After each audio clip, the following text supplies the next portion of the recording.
Punjabi radio USA ਸੁਣ ਰਹੇ ਸਾਰੇ ਹੀ ਮਾਣਯੋਗ ਅਤੇ ਸਤਿਕਾਰਤ ਸਰੋਤਿਆਂ ਨੂੰ ਪੰਜਾਬੀ ਰੇਡੀਓ USA ਦੀ ਟੀਮ ਅਤੇ ਮੇਰੇ ਰਾਜਕਰਮਵੀਰ ਸਿੰਘ ਵੱਲੋਂ ਆਪ ਜੀ ਨੂੰ ਬਹੁਤ ਹੀ ਪਿਆਰ ਸਤਿਕਾਰ ਸਹਿਤ ਦੋਨੋਂ ਹੱਥ ਜੋੜ ਕੇ ਨਿੱਘੀ ਜਿਹੀ ਸਤਿ ਸ੍ਰੀ ਅਕਾਲ। ਸਭ ਨੂੰ ਜੀਆਂ ਨੂੰ ਆਖਦੇ ਹਾਂ। ਸੋਤੇ ਪ੍ਰੋਗਰਾਮ ਖਬਰ ਤੇ ਨਜ਼ਰ ਦੇ ਵਿੱਚ ਆਪ ਸਭ ਦਾ ਨਿੱਘਾ ਸਵਾਗਤ ਹੈ। ਅੱਜ 4 ਅਗਸਤ ਦਿਨ ਵੀਰਵਾਰ ਤੇ ਸਾਡੇ ਨਾਲ ਸਵੇਰ ਦੇ ਖਬਰ ਤੇ ਨਜ਼ਰ ਪ੍ਰੋਗਰਾਮ ਦੇ ਵਿੱਚ ਇਸ ਟਾਈਮ ਜੁੜ ਚੁੱਕੇ ਨੇ ਮਿੰਟੂ ਗੁਰੂਸਰੀਆ ਜੀ ਮਲੋਟ ਸਟੂਡੀਓਜ਼ ਤੋਂ। ਮਿੰਟੂ ਜੀ ਜੀ ਆਇਆਂ ਨੂੰ ਪਿਆਰ ਭਰੀ ਨਿੱਘੀ ਸਤਿ ਸ੍ਰੀ ਅਕਾਲ।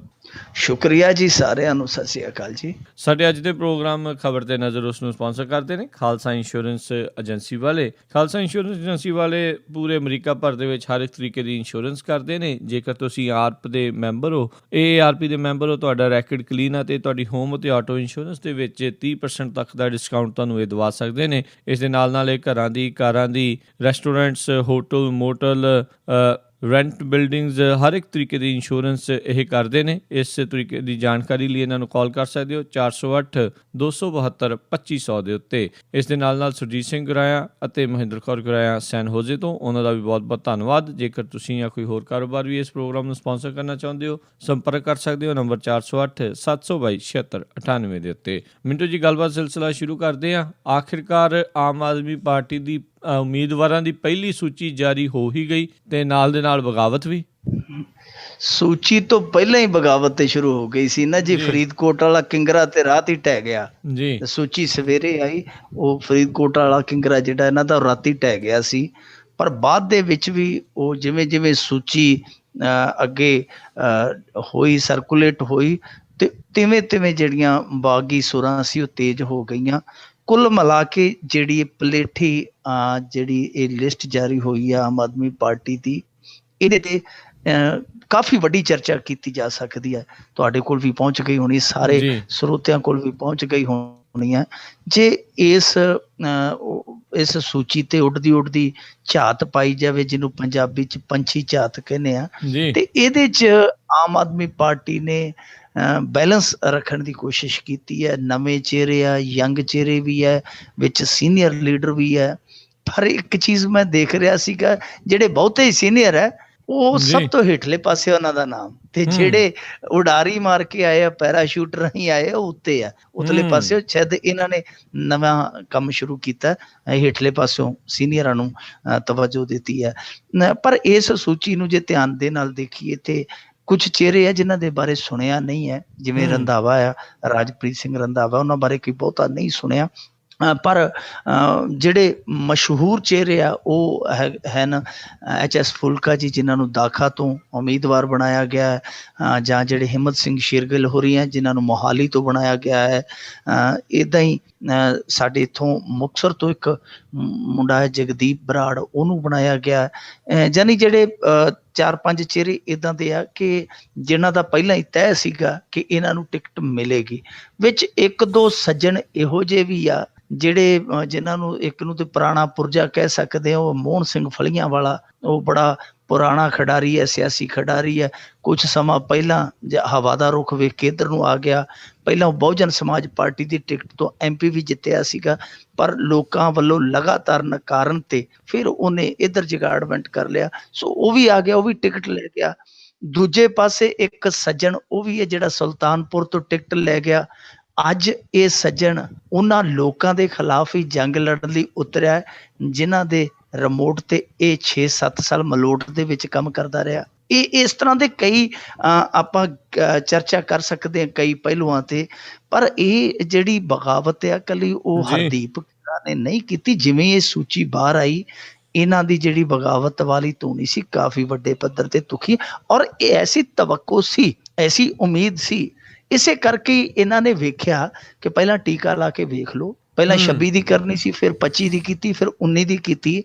ਇਹਨਾਂ ਨੇ ਵੇਖਿਆ ਕਿ ਭਾਈ ਟੀਕਾ ਲਾ ਕੇ ਵੇਖ ਲਓ ਕਿੰਨਾ ਕੁ ਭੁੜਕਦੇ ਆ, ਜਿਹੜੇ ਭੁੜਕਦੇ ਆ ਉਹਨਾਂ ਨੂੰ ਛੱਡ ਜਾਣ ਦਿਓ, ਫਿਰ ਹੌਲੀ ਹੌਲੀ ਅੱਗੇ ਵਧਾਂਗੇ। ਸੋ ਇੱਕ ਐਕਸਪੈਰੀਮੈਂਟ ਕਹਿ ਸਕਦੇ ਹਾਂ, ਤਜਰਬਾ ਹੈ ਇਹਨਾਂ ਦਾ। ਤੇ ਉਸ ਤਜਰਬੇ ਦੇ ਵਿੱਚ ਜੇ ਲਾਈਏ ਤੇ ਫਿਰੋਜ਼ਪੁਰ ਤੋਂ ਬਗਾਵਤ ਹੈ ਜੀ। ਮੋਹਨ ਸਿੰਘ ਫਲੀਆਂ ਵਾਲੀ ਨੂੰ ਜਿਹੜੀ ਟਿਕਟ ਮਿਲੀ, ਜਿਵੇਂ ਮੈਂ ਤੁਹਾਨੂੰ ਕਿਹਾ ਕਿ ਉਹ ਜਗਾੜੂ ਜਿਹਾ ਰਾਜਨੇਤਾ ਆ, ਜੀ ਉਹਦੇ ਜੁਗਾੜਬੰਦੀ ਤੇ ਕਾਫੀ ਇਤਰਾਜ਼ ਕੀਤਾ ਹੈ। ਜਿਹੜੇ ਉੱਥੋਂ ਦੇ ਪੁਰਾਣੇ SC ਵਿੰਗ ਦੇ ਵਾਈਸ ਪ੍ਰੈਜ਼ੀਡੈਂਟ ਹੈ ਲਾਲ ਸਿੰਘ ਸਲਾਨੀ ਤੇ ਗੁਰਬਖਸ਼ ਸਿੰਘ, ਉਹਨਾਂ ਨੇ ਪਾਰਟੀ ਤੋਂ ਅਸਤੀਫਾ ਦੇ ਦਿੱਤਾ ਹੈ। ਇਸ ਟਿਕਟ ਦੇਣ ਦੇ ਵਿਰੋਧ ਦੇ ਵਿੱਚ। ਸੱਜਣ ਸਿੰਘ ਚੀਮਾ ਹੋਰੀ ਜਿਹੜੇ ਸੁਲਤਾਨਪੁਰ ਲੋਧੀ ਤੋਂ, ਜਿਨ੍ਹਾਂ ਦੇ ਬਾਰੇ ਤੁਹਾਨੂੰ ਮੈਂ ਦੱਸ ਕੇ ਹਟਿਆ, 6-7 ਸਾਲ ਉਹ ਮਲੋਟ ਦੇ ਵਿੱਚ ਲਾ ਕੇ ਗਏ ਆ, ਤੇ ਮੇਰੇ ਤੋਂ ਬਿਹਤਰ ਸ਼ਾਇਦ ਉਹਨਾਂ ਨੂੰ ਕੋਈ ਨਹੀਂ ਜਾਣਦਾ, ਕਿਉਂਕਿ ਸਾਡੀ ਚੰਗੀ ਖੇਡ ਚੱਲਦੀ ਹੁੰਦੀ ਸੀ ਉਹਨਾਂ ਦਿਨਾਂ ਦੇ ਵਿੱਚ। ਤੇ ਉਹ ਸੱਜਣ ਸਿੰਘ ਚੀਮਾ ਸੁਲਤਾਨਪੁਰ ਲੋਧੀ ਪੈਰਾਸ਼ੂਟ ਰਾਹੀਂ ਉਤਰਿਆ, ਤੇ ਉੱਥੋਂ ਦੀ ਜਿਹੜੀ ਵਲੰਟੀਅਰ ਟੀਮ ਆ ਉਹ ਉਹਨਾਂ ਦੇ ਖਿਲਾਫ ਜਿਹੜੀ ਹੈ ਖੜੀ ਹੋਈ ਹੈ। ਤੀਜੇ ਪਾਸੇ ਮੋਹਾਲੀ ਤੋਂ, ਮੈਂ ਕੱਲ ਹੀ ਦੱਸ ਦਿੱਤਾ ਸੀ ਕਿ ਮੋਹਾਲੀ ਤੋਂ ਵਲੰਟੀਅਰਸ ਹੈ ਜਿਹੜੇ ਉਹ ਪਹਿਲਾਂ ਹੀ ਲੰਗੋਟਾ ਕੱਸੀ ਖੜੇ ਸੀ ਕਿ ਜੇ ਹਿੰਮਤ ਸਿੰਘ ਸ਼ੇਰਗਿੱਲ ਨੂੰ ਉਮੀਦਵਾਰ ਬਣਾਇਆ ਜਾਂਦਾ ਤੇ ਅਸੀਂ ਬਗਾਵਤ ਕਰਾਂਗੇ, ਅਸੀਂ ਕਬੂਲ ਨਹੀਂ ਕਰਾਂਗੇ। ਸੋ ਇਹ 3-4 ਥਾਵਾਂ ਤੋਂ ਸੁਣਨ ਨੂੰ ਮਿਲ ਰਿਹਾ। ਹੋਰ ਦੇਖੋ, ਇਹ ਜੋ ਪੰਜਾਬ ਦੇ ਵਿੱਚ ਹੈ ਨਾ, ਜਦੋਂ ਉਮੀਦਵਾਰ ਖੜੇ ਕੀਤੇ ਜਾਂਦੇ ਆ ਤੇ ਬਹੁਤ ਕੁਝ ਲੱਭ ਜਾਣਾ। ਹੁਣ ਤੁਹਾਨੂੰ ਬਹੁਤ ਕੁਝ 1-2 ਦਿਨਾਂ 'ਚ, ਇਹ ਜਿਹੜੇ ਮੈਂ ਨਿੱਜੀ ਤੌਰ ਤੇ ਕਿਸੇ ਨੂੰ ਜਾਣਦਾ ਸੀ ਉਹਨਾਂ ਬਾਰੇ ਤੁਹਾਨੂੰ ਦੱਸ ਦਿੱਤਾ, ਜਾਂ ਜਿਹੜੇ ਮਸ਼ਹੂਰ ਚਿਹਰੇ ਆ। ਬਾਕੀ ਬਹੁਤ ਇਹਨਾਂ ਦੇ ਵਿੱਚੋਂ ਇੱਕ ਬੀਬੀ ਹੈ ਰੁਪਿੰਦਰ ਕੌਰ ਰੂਬੀ, ਉਹ ਬਹੁਤ ਪੜ੍ਹੀ ਲਿਖੀ ਸੁਣੀ ਦੀ ਹੈ, ਬਹੁਤ ਸਧਾਰਨ ਪਰਿਵਾਰ ਦੇ ਵਿੱਚੋਂ ਹੈ। ਗੁਰਪ੍ਰੀਤ ਲਾਂਪਰਾ ਪਾਇਲ ਤੋਂ ਖੜਾ ਕੀਤਾ ਇਹਨਾਂ ਨੇ, ਉਸ ਮੁੰਡੇ ਬਾਰੇ ਵੀ ਚੰਗਾ ਸੁਣੀਦਾ। ਇੱਕ ਹੋਰ ਹੈ ਰੋਪੜ ਤੋਂ ਹੈ, ਸ਼ਾਇਦ ਉਹ ਮੁੰਡਾ ਵੀ ਚੰਗਾ ਸੁਣੀਦਾ। ਧੂਰੀ ਤੋਂ ਹੈ ਜਿਹੜਾ, ਉਹ ਵੀ ਸਟਰੋਂਗ ਕੈਂਡੀਡੇਟ ਦੱਸੀਦਾ। ਯਾਨੀ ਜਿੱਤ ਹਾਰ ਤੇ ਪਤਾ ਨਹੀਂ, ਇਹ ਰਲਵਾ ਮਿਲਵਾ ਜਿਹਾ ਇੱਕ ਪ੍ਰਤੀਕਰਮ ਮਿਲਿਆ। ਕੋਈ ਕਿਸੇ ਨੂੰ ਚੰਗਾ ਕਹੀ ਜਾਂਦਾ, ਕੋਈ ਕਿਸੇ ਨੂੰ ਮਾੜਾ ਕਹੀ ਜਾਂਦਾ, ਪਰ 2-4 ਇਹੋ ਜਿਹੇ ਵਿੱਚ ਚਿਹਰੇ ਆ, ਜਿਵੇਂ ਉਹ ਬੀਬੀ ਰੁਪਿੰਦਰ ਕੌਰ ਆ, ਬਹੁਤ ਪੜ੍ਹੀ ਲਿਖੀ ਆ, ਉਹਦੇ ਬਾਰੇ ਸਾਰਿਆਂ ਨੇ ਕਿਹਾ ਕਿ ਉਹ ਬਠਿੰਡਾ ਦਿਹਾਤੀ ਤੋਂ ਜਿਹੜੀ ਟਿਕਟ ਦਿੱਤੀ ਗਈ ਹੈ ਕਿ ਉਹ ਬਹੁਤ ਵਧੀਆ ਫੈਸਲਾ ਹੈ। ਪਰ ਮੈਂ ਜਿਵੇਂ ਕਹਿ ਰਿਹਾ ਕਿ ਇੱਥੋਂ ਦੀ ਸਾਡੀ ਪੰਜਾਬੀ ਸਿਆਸਤ ਦੀ ਪਿਰਤ ਆ ਕਿ ਜੇ ਕਿਸੇ ਦੇ ਪੋਤੜੇ ਫਲਾਉਣੇ ਹੋਣ, ਪੋਤੜੇ ਫਰੋਲਣੇ ਹੋਣ, ਤੇ ਉਹਨੂੰ ਚੁੱਪ ਕਰਕੇ ਵੋਟਾਂ ਦੇ ਵਿੱਚ ਖੜਾ ਕਰ ਦਿਓ। ਜਾਂ ਕਹਿੰਦੇ ਹੁੰਦੇ ਕਿ ਕਿਸੇ ਨੂੰ ਆਪਦੇ ਦਾਦੇ ਪੜਦਾਦੇ ਦਾ ਨਾਂ ਭੁੱਲ ਗਿਆ ਹੋਵੇ, ਉਹ ਕਾਗਜ਼ ਭਰ ਦੇਵੇ, ਉਹ ਫਿਰ ਦੂਜੇ ਤੀਜੇ ਦਿਨ ਵਿਰੋਧੀ ਸਾਰਾ ਉਹਦਾ ਜਨਮ ਪੱਤਰੀ ਵਾਲਾ ਸਾਰਾ ਜਿਹੜਾ ਹੁੰਦਾ ਜਗਾੜਮੈਂਟ ਖੋਲ ਦਿੰਦੇ ਆ ਕਿ ਲੈ ਭਾਈ ਤੂੰ ਇੱਥੋਂ ਜੰਮਿਆ ਸੀ ਤੇ ਇੱਥੇ ਆਹ ਕੀਤਾ, ਇੱਥੇ ਆਹ ਕੀਤਾ। ਹੁਣ ਬਹੁਤ ਸਾਰਾ ਇੱਕ ਚਿੱਠਾ ਹੈ ਜਿਹੜਾ ਇਹਨਾਂ ਉਮੀਦਵਾਰਾਂ ਦੇ ਨਾਲ ਜੁੜਿਆ, ਉਹ ਨਿਕਲੇਗਾ, ਜਿਹਦੇ ਚੋਂ ਕੁਝ ਸੱਚਾ ਵੀ ਹੋ ਸਕਦਾ, ਕੁਝ ਝੂਠਾ ਵੀ ਹੋ ਸਕਦਾ। ਪਰ ਜਿੱਥੋਂ ਤੱਕ ਬਗਾਵਤ ਦੇ ਸਵਾਲ ਆ, ਇਹ ਬਗਾਵਤ ਜਿਹੜੀ ਹੈ ਇਹਦਾ ਡੈਮੇਜ ਕੰਟਰੋਲ ਕਿਵੇਂ ਕਰਦਾ ਆਮ ਆਦਮੀ ਪਾਰਟੀ ਦਾ ਜਥੇਬੰਦਕ ਢਾਂਚਾ, ਇਹੀ ਸਭ ਤੋਂ ਵੱਡੀ ਚੁਣੌਤੀ ਹੈ, ਜਿਹੜੀ ਪਹਿਲਾਂ ਵੀ ਦਿਖਦੀ ਪਈ ਸੀ, ਅੱਜ ਵੀ ਇਹੋ ਚੁਣੌਤੀ ਹੈ ਕਿ ਇਹਨੂੰ ਹੁਣ ਕਿਸ ਤਰ੍ਹਾਂ ਹੈਂਡਲ ਕਰਦੇ ਆ। ਕਿਉਂਕਿ ਇਹ ਸਿਚੁਏਸ਼ਨ ਆਉਣੀ ਸੀਗੀ, ਇਹ ਸਥਿਤੀ ਇਹਨਾਂ ਤੇ ਆ ਕੇ ਰਹਿਣੀ ਸੀ ਔਰ ਆਈ ਹੈ। ਹੁਣ ਇਹਨੂੰ ਕਾਬੂ ਕਿਵੇਂ ਕਰਦੇ ਆ, ਨੁਕਸਾਨ ਤੇ ਤੈਅ ਹੈ। ਦੇਖੋ ਕਿੰਗਰੇ ਦਾ ਜਾਣਾ ਹੈ ਨਾ, ਜਿਹੜਾ ਕਿੰਗਰਾ ਜਿਹੜਾ ਇੱਕ ਰਾਤ ਪਹਿਲਾਂ ਹੀ ਛਾਲ ਮਾਰ ਗਿਆ, ਉਹਦੇ ਪਿੱਛੇ ਕਾਰਨ ਇਹ ਸੀਗਾ ਕਿ ਸੁੱਚਾ ਸਿੰਘ ਛੋਟੇਪੁਰ ਨੂੰ ਨਾ ਹੋ ਗਈ ਸੀ ਟਿਕਟ ਦੀ। ਹਰਦੀਪ ਸਿੰਘ ਕਿੰਗਰਾ ਜਿਹੜਾ, ਇਹਦੀ ਚੰਗੀ ਯਾਰੀ ਦੋਸਤੀ ਸੀ। ਜਦੋਂ ਤਲਵੰਡੀ ਸਾਬੋ ਵਾਲਾ ਇਲੈਕਸ਼ਨ ਸੀ, ਉਦੋਂ ਇਹ ਨੇੜੇ ਆਏ, ਉਦੋਂ ਬਾਅਦ ਫਿਰ ਇਹਨਾਂ ਦਾ ਇੱਕ ਗੁੱਟ ਬਣ ਗਿਆ, ਜੁੱਟ ਬਣ ਗਿਆ। ਤੇ ਇਹ ਜਦੋਂ ਸੁੱਚਾ ਸਿੰਘ ਛੋਟੇਪੁਰ ਨੂੰ ਟਿਕਟ ਤੋਂ ਨਾ ਹੋਈ ਹੈ, ਸੁੱਚਾ ਸਿੰਘ ਛੋਟੇਪੁਰ ਨੇ ਇੱਕ ਸਿਗਨਲ ਦਿੱਤਾ ਆਪਦੇ ਬੰਦੇ ਦੇ ਜ਼ਰੀਏ ਕਿ ਹਾਲੇ ਮੈਂ ਛੋਟਾ ਧਮਾਕਾ ਕਰਦਾ ਪਿਆ, ਵੱਡਾ ਮੇਰੇ ਕੋਲ ਐਟਮੀ ਬੰਬ ਜਿਹੜਾ ਉਹ ਮੈਂ ਆਤਮਘਾਤੀ ਹਾਂ, ਉਹਦਾ ਮੈਂ ਆਤਮਘਾਤੀ ਹਾਂ। ਸੋ ਇੱਕ ਸੰਕੇਤ ਸੀ, ਇਹ ਕਿੰਗਰੇ ਦਾ ਸੰਕੇਤ ਸੀ, ਔਰ ਇਹਨਾਂ ਨੂੰ ਪਤਾ ਲੱਗ ਗਿਆ, ਤਾਂ ਹੀ ਇਹਨਾਂ ਨੇ ਤੱਤ ਫੱਟ, ਕਿਉਂਕਿ ਪਹਿਲਾਂ ਇਸ ਸੂਚੀ ਦੀ ਕੋਈ ਤਰੀਕ ਨਿਰਧਾਰਿਤ ਨਹੀਂ ਸੀ, ਦਿਨ ਨਿਰਧਾਰਿਤ ਨਹੀਂ ਸੀ। ਜਿਵੇਂ ਕਿੰਗਰੇ ਨੇ ਧਮਾਕਾ ਕੀਤਾ, ਉਵੇਂ ਉਹਨਾਂ ਨੇ ਪਿੱਛੇ ਸੂਚੀ ਵਾਲਾ ਧਮਾਕਾ ਕਰ ਦਿੱਤਾ ਕਿ ਜਿੰਨਾ ਕੁ ਉਹ ਨੁਕਸਾਨ ਕਰੇਗਾ ਉਹਨਾਂ ਕੁ ਧਿਆਨ ਹੈ ਜਿਹੜਾ ਉਹ ਇਹ ਸੂਚੀ ਵੰਡਾ ਲੈਗੀ। ਤੇ ਅੱਜ ਹੋਇਆ ਵੀ ਬਿਲਕੁਲ ਉਹੀ ਕਿ ਜਿੰਨਾ ਕਿੰਗਰੇ ਦੇ ਅਸਤੀਫੇ ਦਾ ਅਸਰ ਪੈਣਾ ਸੀ, ਉਹ ਅਸਰ ਅੱਧਾ ਰਹਿ ਗਿਆ, ਕਿਉਂਕਿ ਧਿਆਨ ਜਿਹੜਾ ਸੀਗਾ ਸੂਚੀ ਤੇ ਵੀ ਗਿਆ, ਚਰਚਾ ਉਧਰੋਂ ਵੀ ਨਿਕਲੀ ਹੈ। ਸੋ ਇਹ ਚਰਚਾ ਜਿਹੜੀ ਅੱਗੇ ਵੀ ਚੱਲੇਗੀ, ਲੰਮੇਰੀ ਵੀ ਚੱਲੇਗੀ, ਪਰ ਇੱਕ ਤਰ੍ਹਾਂ ਨਾਲ ਕਹਿ ਲਈਏ ਰਿਸਕ ਇਹਨਾਂ ਨੇ ਤਗੜਾ ਹੀ ਲਿਆ ਹੈ। ਆਮ ਆਦਮੀ ਪਾਰਟੀ ਨੇ ਸਾਰਿਆਂ ਤੋਂ ਪਹਿਲਾਂ ਸਾਰੀ ਪਹਿਲ ਕੀਤੀ ਹੈ, ਪਲੇਠੀ ਸੂਚੀ ਜਾਰੀ ਕੀਤੀ ਹੈ, ਬਹੁਤ ਪਹਿਲਾਂ ਕਰ ਦਿੱਤੀ ਹੈ।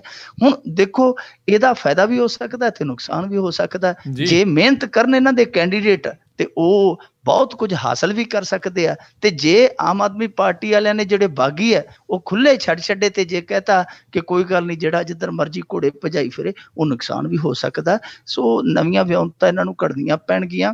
ਪਰ ਜਿਵੇਂ ਉਥਲ ਪੁਥਲ ਹੋਈ ਆਮ ਆਦਮੀ ਪਾਰਟੀ 'ਚ, ਇਹਨਾਂ ਦੇ ਆਪਣੇ ਵਲੰਟੀਅਰਸ ਨਾਲ ਦੀ ਨਾਲ ਹੀ ਸਾਡੇ ਵਰਗੇ ਪੱਤਰਕਾਰ ਸੀਗੇ ਜਿਹੜੇ ਉਹਨਾਂ ਨੂੰ ਮੈਸੇਜ ਕਰਨ ਲੱਗ ਪਏ, ਇੱਕ ਦੂਜੇ ਦੀ ਜਿਹੜੇ ਕੈਂਡੀਡੇਟ ਸੀਗੇ ਉਹਨਾਂ ਦੇ ਵੀਕ ਪੁਆਇੰਟ, ਉਹਨਾਂ ਦੀਆਂ ਜਿਹੜੀਆਂ ਪਿਛੋਕੜ ਨਾਲ ਜੁੜੀਆਂ ਘਟਨਾਵਾਂ ਉਹ ਸਾਨੂੰ ਕਰਨ ਲੱਗ ਪਏ, ਕੋਈ ਟੈਕਸਟ ਕਰਨ ਲੱਗ ਪਿਆ, ਕੋਈ ਕਹਿੰਦਾ ਕਾਲ ਕਰੋ ਜੀ, ਮੈਂ ਇਹਦਾ ਦੱਸਦਾ, ਕੋਈ ਇਹਦਾ ਦੱਸਦਾ। ਸੋ ਇੱਕ ਉਥਲ ਪੁਥਲ ਜੀ ਜਿਹੜੀ ਮੱਚ ਗਈ, ਉਥਲ ਪੁਥਲ ਜੀ ਮੱਚੀ, ਕਿਉਂਕਿ ਦੇਖੋ ਇਹ ਤੇ ਹੁਣ ਸਧਾਰਨ ਜੀ ਗੱਲ ਹੈ ਕਿ ਜਿਹੜਾ ਟਿਕਟ ਤੋਂ ਵਾਂਝਾ ਰਹਿ ਗਿਆ ਉਹਨੇ ਬਹੁਤ ਕੁਝ ਦੂਜੇ ਲਈ ਕਰਨਾ ਹੈ, ਤਾਂ ਇਹਨਾਂ ਚੀਜ਼ਾਂ ਤੇ ਇਤਬਾਰ ਵੀ ਨਹੀਂ ਕੀਤਾ ਜਾ ਸਕਦਾ। ਪਰ ਜੋ ਉਤਲ ਪੁਤਲ ਮੱਚੀ ਹੈ ਉਹ ਏਦਾਂ ਲੱਗਦਾ ਸਰਦੂਲ ਸਿਕੰਦਰ ਦਾ ਗਾਣਾ ਚੇਤੇ ਆਉਂਦਾ ਕਿ ਜਦੋਂ ਜੁੜੇ ਸਾਂ ਜੁੜੇ ਡਾਢੇ ਵਸੀਲਿਆਂ ਦੇ ਵਾਂਗ, ਜਦੋਂ ਜੁੜੇ ਸਾਂ ਜੁੜੇ ਡਾਢੇ ਵਸੀਲਿਆਂ ਦੇ ਵਾਂਗ, ਜਦੋਂ ਖਿੰਡਣ ਤੇ ਆਏ ਖਿੰਡੇ ਤੀਲਿਆਂ ਦੇ ਵਾਂਗ। ਇਹ ਤੀਲਿਆਂ ਦੇ ਵਾਂਗ ਖਿੰਡਦੇ ਜੇ ਨਜ਼ਰ ਆਉਂਦੇ ਜਿਹੜੇ ਬਾਗੀ ਹੈ, ਜਿਹੜੇ ਇਹ ਕਹਿੰਦੇ ਸੀ ਕਿ ਸਾਡੇ ਬਹੁਤ ਵਲੰਟੀਅਰ ਹੈ ਜਿਹੜੇ ਵਫਾਦਾਰ ਨੇ, ਇਹ ਲੋਭ ਲਾਲਚ ਤੋਂ ਰਹਿਤ ਨੇ। ਪਰ ਆਹ ਦਿਖਾਤਾ ਦਿੱਤਾ ਇਹਨਾਂ ਨੇ ਕਿ ਇਹਨਾਂ ਦੇ ਵਿੱਚੋਂ ਬਹੁਤੇ ਸੱਜਣ ਉਹੀ ਸੀ ਜਿਹੜੇ ਵਗਦੀ ਗੰਗਾ 'ਚ ਹੱਥ ਧੋਣ ਆਏ ਸਨ। ਜੀ ਜੀ ਜੀ ਬਿਲਕੁਲ, ਜਿੱਦਾਂ ਤੁਸੀਂ ਆਖਿਆ, ਜੇ ਸਾਂਭ ਲੈਣਗੇ ਤਾਂ ਬਚੇ ਰਹਿਣਗੇ, ਨਹੀਂ ਤਾਂ ਇਹ ਵੀ ਝਾੜੂ ਜਿਹੜਾ ਜੀ ਖਿਲਰ ਸਕਦਾ ਆ। ਤੇ ਅਗਲੀ ਜਿਹੜੀ ਆਪਾਂ ਗੱਲ ਕਰਦੇ ਵੀ ਅਕਾਲੀ ਦਲ ਦਾ ਆਗੂ AK-47 ਲੈ ਕੇ ਫਰਾਰ, ਮਾਮਲਾ ਦਰਜ। ਪਹਿਲੀ ਗੱਲ ਤੇ ਹੈ ਜੀ, ਇਹਨੂੰ ਬਾਅਦ ਚ ਫੜਨਾ ਚਾਹੀਦਾ। ਜਿਹਦੇ ਤੋਂ ਖੋ ਕੇ ਭੱਜਿਆ ਪਹਿਲਾਂ ਉਹਨੂੰ ਹੱਥ ਕੜੀ ਉਹਦੇ ਗੁੱਟ ਨੂੰ ਠੋਕਣੀ ਚਾਹੀਦੀ ਹੈ। 47 ਤੇਰੇ ਕੋਲ ਆ, ਇੱਕ ਬੰਦਾ ਤੇਰੇ ਕੋਲੋਂ ਸ਼ਰੇਆਮ 47 ਖੋ ਕੇ ਭੱਜ ਗਿਆ। ਪਰ ਪੰਜਾਬ ਪੁਲਿਸ ਦੀ ਹੈ ਜਿਹੜੀ ਇਹਦੀ ਤਬੀਅਤ ਵੱਖਰੀ ਹੈ। ਪਿੱਛੇ ਜੇ ਢਾਬੇ ਤੋਂ ਵੀ ਇਹਨਾਂ ਨੇ AK-47 ਖਵਾ ਲਈ ਸੀ, ਨਾਲੇ ਉਹ ਆਪ ਦਾ ਸਾਥੀ ਵੀ ਲੈ ਗਏ ਸਨ। ਇਹ ਤੇ ਛੱਡੋ, ਇੱਕ ਥਾਣੇਦਾਰ ਇੱਕ ਗੈਂਗਸਟਰ ਨੂੰ ਫੜਨ ਗਿਆ ਸੀ ਤੇ ਉਹ ਗੈਂਗਸਟਰ ਜਿਹੜਾ ਸੀ ਅੱਗੋਂ ਗੋਲੀਆਂ ਚਲਾ ਕੇ ਆਪਦੇ ਘਰ ਦੇ ਪਿਛਲੇ ਦਰਵਾਜ਼ੇ ਥਾਣੀ ਆਇਆ ਤੇ ਜਿਹੜੀ ਜੀਪ ਬਾਹਰ ਖੜੀ ਸੀ ਉਹ ਹੀ ਲੈ ਕੇ ਭੱਜ ਗਿਆ ਸੀ। ਇਹ ਪੰਜਾਬ ਪੁਲਿਸ ਇਹੋ ਜਿਹੀ ਹੈ, ਇਹਨਾਂ ਦੀ ਤਬੀਅਤ ਜਿਹੜੀ ਹੈ ਵੱਖਰੀ ਹੈ। ਪਰ ਜੋ ਅੰਮ੍ਰਿਤਸਰ ਦੇ ਵਿੱਚ ਅੱਜ ਘਟਨਾ ਘਟੀ, ਉਹ ਲਾਅ ਐਂਡ ਆਰਡਰ ਤੇ ਜਿਹੜੇ ਇੱਥੋਂ ਦੇ ਸਾਡੇ ਵੀਰ ਜਿਹੜੇ ਸੱਤਾ ਦੇ ਸੰਚਾਲਕ ਆ, ਉਹਨਾਂ ਦੋਨਾਂ ਚੀਜ਼ਾਂ ਦੀ ਜਿਹੜੀ ਇੱਥੇ ਸੰਜੀਦਗੀ ਦਰਸਾਉਂਦੇ ਆ ਕਿ ਕਿੰਨੀ ਕੁ ਸੰਜੀਦਗੀ ਦੇ ਨਾਲ ਲਾਅ ਐਂਡ ਆਰਡਰ ਹੈ ਜਿਹੜਾ ਮੇਨਟੇਨ ਕੀਤਾ ਜਾ ਰਿਹਾ, ਤੇ ਜਿਹੜੇ ਉਹ ਜ਼ਿੰਮੇਵਾਰ ਨੇ ਮੇਨਟੇਨ ਕਰਨ ਦੇ, ਉਹ ਕਿਸ ਤਰ੍ਹਾਂ ਦੇ ਰੋਲ ਅਦਾ ਕਰਦੇ ਪਏ। ਘਟਨਾ ਅੰਮ੍ਰਿਤਸਰ ਦੀ ਹੈ ਜਿੱਥੇ ਨਵਦੀਪ ਸਿੰਘ ਗੋਲਡੀ ਹੈ, senior deputy mayor Avtar Singh ਨਾਲ ਝਗੜਿਆ। ਨਵਦੀਪ ਗੋਲਡੀ ਤੇ ਡਿਪਟੀ ਮੇਅਰ ਅਵਤਾਰ ਸਿੰਘ ਇਹ ਹੱਥੋਂ ਪਾਈ ਹੋਏ ਆ, ਇਹਨਾਂ ਦਾ ਕੋਈ ਆਪਸੀ ਰੌਲਾ ਸੀਗਾ। ਵੈਸੇ ਨਵਦੀਪ ਸਿੰਘ ਹੈ ਜਿਹੜਾ, ਇਹ ਪਹਿਲਾਂ ਵੀ ਪੰਗੇ ਲੈਂਦਾ ਰਿਹਾ ਤੇ ਇਹ ਉੱਥੋਂ ਦੀ ਜਿਹੜੀ DTO ਬੀਬੀ ਹੈ ਲਵਪ੍ਰੀਤ ਕੌਰ, ਉਹਦਾ ਮੇਰੇ ਖਿਆਲ ਦੇ ਨਾਲ ਇਹ ਹਸਬੈਂਡ ਆ। ਤੇ ਇਹ ਦੋਵੇਂ ਉੱਥੇ ਝਗੜੇ। ਝਗੜਨ ਤੋਂ ਬਾਅਦ ਜਦੋਂ ਵੇਖਿਆ ਗੋਲਡੀ ਸਾਹਿਬ ਨੇ ਕਿ ਗੱਲ ਜਿਹੜੀ ਹੈ ਉਹ ਫਸਦੀ ਜੀ ਨਜ਼ਰ ਆਉਂਦੀ ਹੈ, ਇਹਨੇ ਆਪਣੇ ਗਨਮੈਨ ਤੋਂ ਖੋਈ 47 ਤੇ ਉੱਥੇ ਹਰਲ ਹਰਲ ਕਰਦਾ ਭੱਜ ਵਗਾ, ਆਪਦੀਆਂ ਗੱਡੀਆਂ ਵੀ ਉੱਥੇ ਛੱਡ ਗਿਆ, 47 ਲੈ ਕੇ ਪਤਾ ਨਹੀਂ ਕਿਹੜੇ ਪਾਸੇ ਹਵਾ ਹੋ ਗਿਆ। ਹੁਣ ਉਹਦੇ ਤੇ ਮਾਮਲਾ ਦਰਜ ਕਰ ਲਿਆ ਗਿਆ। ਹੁਣ ਦੇਖੋ, ਸਰਕਾਰੀ ਡਿਊਟੀ ਤੇ ਮੁਲਾਜ਼ਮ ਹੈ, ਉਹਦੇ ਤੋਂ 47 ਖੋ ਕੇ ਭੱਜ ਜਾਣਾ, ਚਲੋ ਹਾਲੇ ਤੇ ਭੱਜਿਆ ਹੀ ਹੈ, ਸ਼ੁਕਰ ਕਰੋ ਵਰਿਆ ਨਹੀਂ ਉੱਥੇ, ਨਹੀਂ ਤੇ ਕੀ ਪਤਾ ਕਿੰਨਾ ਨੁਕਸਾਨ ਕਰ ਦੇਣਾ ਸੀ। ਪਰ ਸਭ ਤੋਂ ਵੱਡੀ ਗੱਲ ਇਹ ਹੈ ਕਿ ਉੱਥੇ ਜਿੱਥੇ ਇਹ ਸਭ ਝਗੜਾ ਹੋਇਆ, ਉੱਥੇ ਬਹੁਤ ਵੱਡੀ ਅਫਸਰਸ਼ਾਹੀ ਵੀ ਮੌਜੂਦ ਸੀਗੀ। ਦੱਸਦੇ ਤਾਂ ਇਹ ਹੈ ਕਿ ਉਸ ਸਮੇਂ ਉੱਥੇ ਦਾ ਜਿਹੜਾ ਡਿਪਟੀ ਕਮਿਸ਼ਨਰ ਸੀਗਾ, AD ਸੀਗਾ, ਇਹ ਵੀ ਉੱਥੇ ਸੀਗੇ। ADC ਤੇ ਜਿਹੜਾ ਡਿਪਟੀ ਕਮਿਸ਼ਨਰ ਸੀਗਾ ਉੱਥੋਂ ਦਾ, ਉਹ ਵੀ ਉੱਥੇ ਮੌਜੂਦ ਸਨ। ਸੋ ਸਾਰਿਆਂ ਦੇ ਵਿੱਚ ਜੇਕਰ ਇਹ ਘਟਨਾ ਕੋਈ ਹੋਰ ਰੂਪ ਅਖਤਿਆਰ ਕਰ ਲੈਂਦੀ, ਖੁਦਾ ਨਾ ਖਾਸਤਾ, ਤੇ ਉੱਥੇ ਕਿੰਨਾ ਨੁਕਸਾਨ ਹੋਣਾ ਸੀਗਾ। ਸੋ ਇਹ ਜਿਹੜੀ ਇਹ ਘਟਨਾ ਵਾਪਰੀ ਹੈ ਬਹੁਤ ਵੱਡੇ ਪ੍ਰਸ਼ਨ ਚਿੰਨ੍ਹ ਲਾਉਂਦੀ ਹੈ। ਇੱਦਾਂ ਦੀਆਂ ਘਟਨਾਵਾਂ ਨਹੀਂ ਹੋਣੀਆਂ ਚਾਹੀਦੀਆਂ। ਪਰ ਮੇਰੇ ਖਿਆਲ ਦੇ ਨਾਲ ਵਿਰਸਾ ਸਿੰਘ ਵਲਟੋਆ ਤੇ ਪ੍ਰਕਾਸ਼ ਸਿੰਘ ਬਾਦਲ ਹੋਰਾਂ ਨੂੰ ਬਿਆਨ ਵੀ ਨਹੀਂ ਦੇਣੇ ਚਾਹੀਦੇ, ਕਿਉਂਕਿ ਫੁੱਲ ਇਹਨਾਂ ਦੇ ਬਿਆਨਾਂ ਤੇ ਬੜੀ ਛੇਤੀ ਚੜ੍ਹਦੇ ਆ। ਇੱਕ ਵਾਰੀ ਪ੍ਰਕਾਸ਼ ਸਿੰਘ ਬਾਦਲ ਨੇ ਆਖ ਦਿੱਤਾ ਸੀ ਕਿ ਲੁੱਟ ਲੋ, ਡਾਕਾ ਮਾਰ ਲੋ, ਮੈਂ ਕੁਛ ਨਹੀਂ ਹੋਣ ਦਿੰਦਾ, ਤੇ ਅਗਲੇ ਦਿਨ ਹੀ 60 ਲੱਖ ਦਾ ਡਾਕਾ ਪੈ ਗਿਆ ਸੀ। ਤੇ ਕੱਲ ਵਿਰਸਾ ਸਿੰਘ ਵਲਟੋਆ ਆਖਣ ਡਿਆ ਸੀ ਦੱਬ ਦਿਓ ਕਿੱਲੀ, ਚੱਕ ਦਿਓ ਫੱਟੇ, ਮੈਂ ਬੈਠਾ, ਤੇ ਅੱਜ ਵੇਖ ਲਓ 47 ਲੈ ਕੇ ਭੱਜ ਗਿਆ। ਜੀ, ਤੇ ਅੱਜ ਵੀ ਕਹਿੰਦੇ ਜੀ ਕਿਸੇ ਜਿਹੜੇ ਡਿਬੇਟ ਜਿਹਦੇ ਤੇ ਅਕਸਰ ਪਹੁੰਚੇ ਹੁੰਦੇ ਆ, ਗੱਲਾਂ ਬਾਤਾਂ ਉਹਨਾਂ ਦੀਆਂ ਮਵਾਲੀਆਂ ਵਰਗੀਆਂ ਸੀ। ਬਿਲਕੁਲ, ਇਹਨਾਂ ਦੇ ਕੋਲ ਸ਼ਾਇਦ ਅਕਾਲੀਆਂ ਦੇ ਕੋਲ ਵਿਰਸਾ ਸਿੰਘ ਵਲਟੋਆ ਤੋਂ ਇਲਾਵਾ ਕੋਈ ਗਿਆਨੀ ਹੈ ਹੀ ਨਹੀਂ ਉਸ ਪੱਧਰ ਦਾ, ਜਿਸ ਪੱਧਰ ਦਾ ਗਿਆਨੀ ਵਿਰਸਾ ਸਿੰਘ ਵਲਟੋਆ।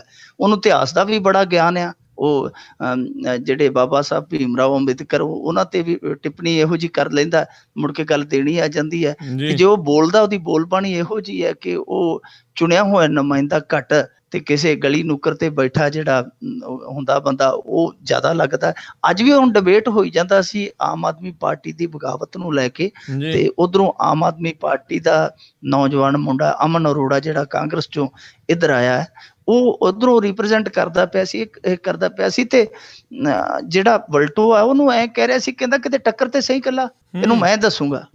ਉਹ ਕਹਿੰਦਾ ਕਿਤੇ ਆਪਦੀ ਉਮਰ ਦੇ ਹਿਸਾਬ ਨਾਲ ਸਿਆਣਪ ਵਰਤ, ਕਿਤੇ ਨੰਗੀਆਂ ਤਾਰਾਂ ਨੂੰ ਹੱਥ ਨਾ ਲਾ ਲਈ, ਆਪਦੀ ਲਿਆਕਤ ਦੇ ਨਾਲ ਬੋਲ, ਤਹਿਜ਼ੀਬ ਰੱਖ। ਸੋ ਵਿਰਸਾ ਸਿੰਘ ਵਲਟੋਆ ਜਿਸ ਤਰ੍ਹਾਂ ਦਾ ਆ ਕੇ ਪ੍ਰਦਰਸ਼ਨ ਕਰਦਾ ਆਪਣੀ ਬੋਲਬਾਣੀ ਦਾ ਟੈਲੀਵਿਜ਼ਨ ਚੈਨਲਾਂ ਤੇ, ਮਿਆਰ ਹੀ ਨਹੀਂ ਹੈਗਾ ਕਿ ਉਹ ਤਰਜਮਾਨ ਉਹ ਕਿਸੇ ਪਾਰਟੀ ਦੇ ਲੱਗਦੇ ਆ। ਬਹੁਤ ਸਾਰੇ ਤਰਜਮਾਨ ਹੈਗੇ ਨੇ ਇਹਨਾਂ ਕੋਲ। ਇਹ ਵਿਰਸਾ ਸਿੰਘ ਵਲਟੋਏ ਨੂੰ ਸ਼ਾਇਦ ਘੱਲਦੇ ਇਸੇ ਕਰਕੇ ਆ ਕਿ ਰੌਲਾ ਰੱਪਾ ਪਾ ਕੇ ਜਿਹੜੇ ਦੂਜੇ ਮੁੱਦੇ ਆ ਉਹਨਾਂ ਨੂੰ ਘੱਟੇ ਕੌਡੀਆਂ ਰਲਾਵੇ। ਜੀ ਬਿਲਕੁਲ। ਅਗਲੀ ਗੱਲ ਕਰਦੇ ਹਾਂ, ਵਿਵਾਦਿਤ ਐਸਪੀ ਸਲਵਿੰਦਰ ਦੇ ਖਿਲਾਫ ਬਲਾਤਕਾਰ ਦਾ ਕੇਸ ਦਰਜ। ਹਾਂ ਬਿਲਕੁਲ ਜੀ, ਊਠ ਪਹਾੜ ਥੱਲੇ ਆ ਹੀ ਗਿਆ। ਬੱਕਰੇ ਦੀ ਮਾਂ ਕਹਿੰਦੇ ਕਦੋਂ ਤੱਕ ਖੈਰ ਮਨਾਏਗੀ। ਸਲਵਿੰਦਰ ਸਿੰਘ ਬੜਾ ਬਚਿਆ, ਬੜੀਆਂ ਇਹਦੇ ਤੇ ਨੇਰੀਆਂ ਚੁੱਲੀਆਂ ਤੇ ਨਿਕਲ ਗਿਆ। ਇਹਦੀ ਪਹਿਚਾਣ ਆ ਤਿੱਖੀ ਮੁੱਛ, ਨਿੱਕੀ ਅੱਖ, ਔਰ ਬਹੁਤ ਬੰਦਾ ਡੂੰਘਾ ਜਾਪਦਾ।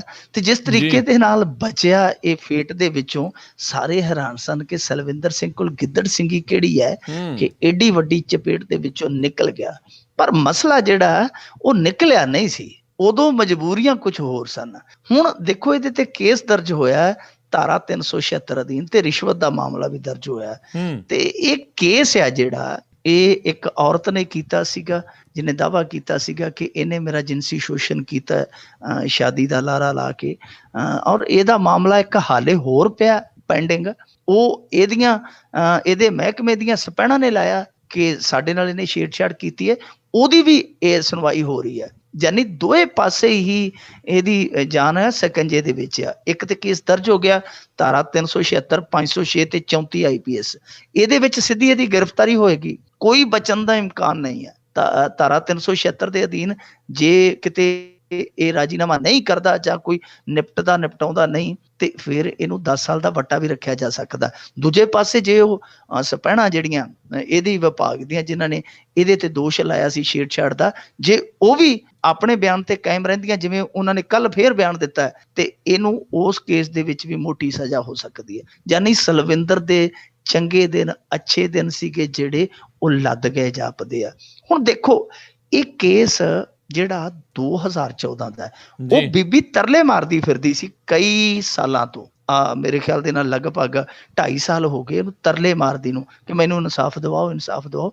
ਕਿਸੇ ਨੇ ਸੁਣੀ ਨਹੀਂ, ਕਿਉਂਕਿ ਇਹਦੇ ਤਾਲੁਕਾਤ ਸੀਗੇ ਜਿਹੜੇ ਮੰਤਰੀਆਂ ਸੰਤਰੀਆਂ ਤੱਕ ਸਰ। ਜੋ ਇਹ ਕਰਦਾ ਫਿਰਦਾ ਸੀ ਉਹ ਸਾਰਿਆਂ ਨੂੰ ਪਤਾ ਹੈ।